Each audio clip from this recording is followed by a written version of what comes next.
Olá! Vamos conversar sobre a formação do Brasil no século XIX. É uma história, olha, cheia de reviravoltas e bem diferente do que aconteceu com os nossos vizinhos, né? Pensa só, enquanto a América Espanhola inteira se quebrava em várias repúblicas, o Brasil seguiu um caminho totalmente oposto. E a pergunta que fica é, como isso foi possível? Pois é, essa é a grande questão que a gente vai tentar desvendar aqui. Como é que o Brasil conseguiu não só manter seu território gigante unido, mas também virar uma monarquia, uma coroa, no meio de um mar de repúblicas, enquanto os vizinhos estavam muitas vezes em guerra uns com os outros? A resposta para esse quebra-cabeça todo, ela começa com um evento que, vamos combinar, foi bem surpreendente. Pois é, um império por acidente. Porque a história da nação brasileira, ela não começa de verdade em 1822, com o Grito do Ipiranga, sabe? Ela começa bem antes, lá em 1808. A família real portuguesa, fugindo de Napoleão, simplesmente faz as malas e desembarca no Rio de Janeiro.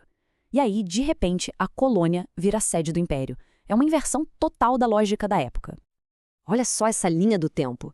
Em 1808, a corte chega e muda tudo. 7 anos depois, em 1815, o Brasil já não é mais colônia, é elevado a reino. Então, quando a gente chega em 1822, com a independência declarada por um príncipe português, o Dom Pedro, percebe? Já existia toda uma máquina administrativa funcionando a partir do Rio de Janeiro. Isso foi fundamental para manter o país unido.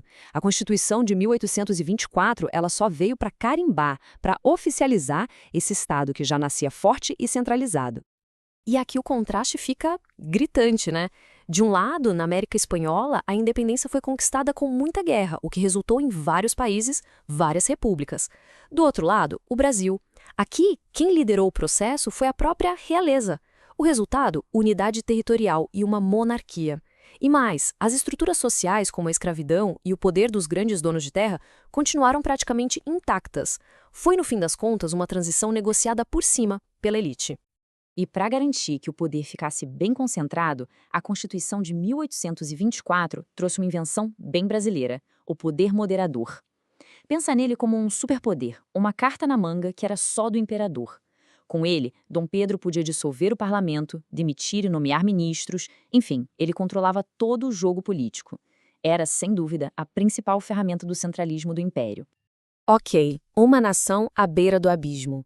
Porque essa unidade toda que a gente falou, ela não foi um consenso não, longe disso.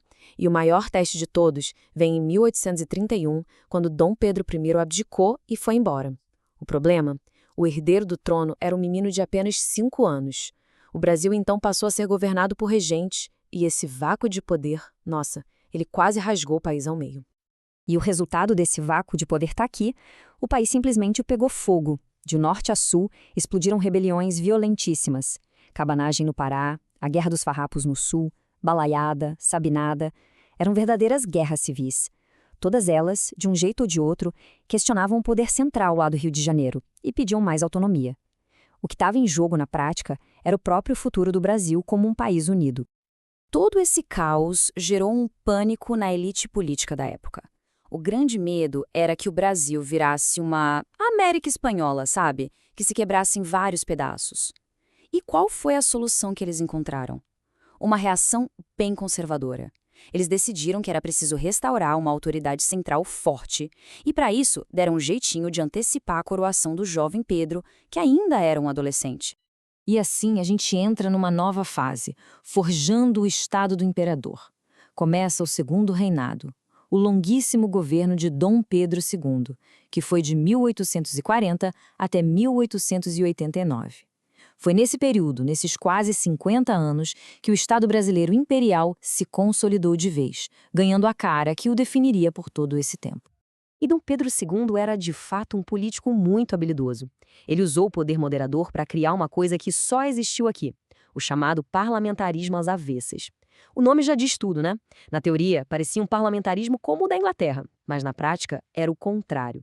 O imperador, e não o parlamento, é que escolhia quem seria o chefe do governo. Com isso, ele controlava a dança das cadeiras entre os dois grandes partidos, o liberal e o conservador, e mantinha a elite política inteira sob seu controle. Mas como que ele consolidou esse poder na prática?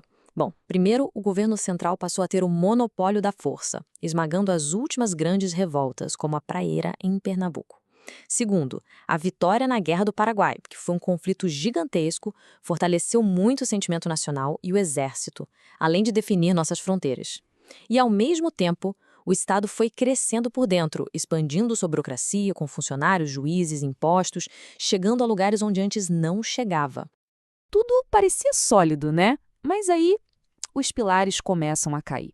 A partir da década de 1870, aquele império que parecia tão estável começou a mostrar sérias rachaduras. As mesmas bases que o sustentaram por tanto tempo começaram a ser corroídas por novas ideias, novas forças sociais e políticas que o velho sistema simplesmente não conseguia mais absorver. E foram basicamente 4 grandes rachaduras. Primeiro, o exército. Saiu da guerra fortalecido, com novas ideias, e se sentia cada vez mais desprestigiado pelo governo. Segundo, a igreja. Depois de uma briga séria com o imperador, a chamada questão religiosa, ela também se afastou do trono. Terceiro, as ideias republicanas, que começaram a ganhar muita força, principalmente nas cidades, entre as novas elites. E por último, o que seria o golpe final. A abolição da escravatura em 1888. É uma ironia tremenda da nossa história. A Lei Áurea foi um avanço humanitário gigantesco, claro, mas, politicamente, ela tirou o último pilar de apoio que a monarquia ainda tinha, os grandes fazendeiros, os cafeicultores, que não receberam nenhuma indenização pela perda dos seus escravizados e se sentiram traídos. Da noite para o dia, o Império se viu completamente sozinho. E foi por isso que a queda do Império, em 15 de novembro de 1889, não foi uma grande revolução popular. Foi um golpe militar articulado com uma parte da elite civil. Há uma frase famosa da época que diz que o povo assistiu aquilo tudo bestializado, ou seja, sem nem entender direito o que estava acontecendo. A monarquia caiu e pouca gente na rua percebeu na hora. Chegamos então ao legado. Um legado que é, ao mesmo tempo, duradouro e bem complexo. A grande pergunta é, o que fica de tudo isso? Bom, a forma como o Estado brasileiro foi construído no século XIX deixou marcas profundas, heranças que continuaram e, de certa forma, ainda continuam a moldar a política e a sociedade por aqui. Vamos ver alguns desses legados. Primeiro, a herança de um poder centralizado e personalista que antes estava no imperador e depois passou para os presidentes. Segundo, a marca de um Estado feito para as elites, com a grande maioria da população ficando de fora das decisões.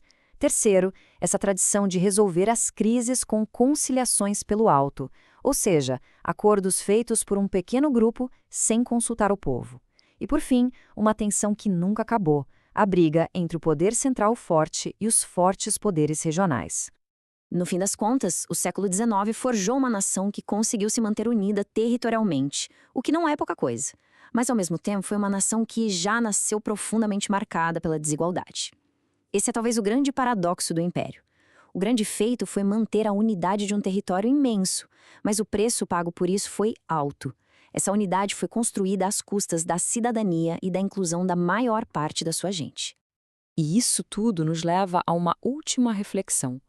Se a gente olhar para o Brasil de hoje, quantas dessas marcas de nascença do século XIX ainda conseguimos identificar por aí? Fica a pergunta. A história, como se vê, deixa sombras bem longas. Valeu pela companhia nessa análise.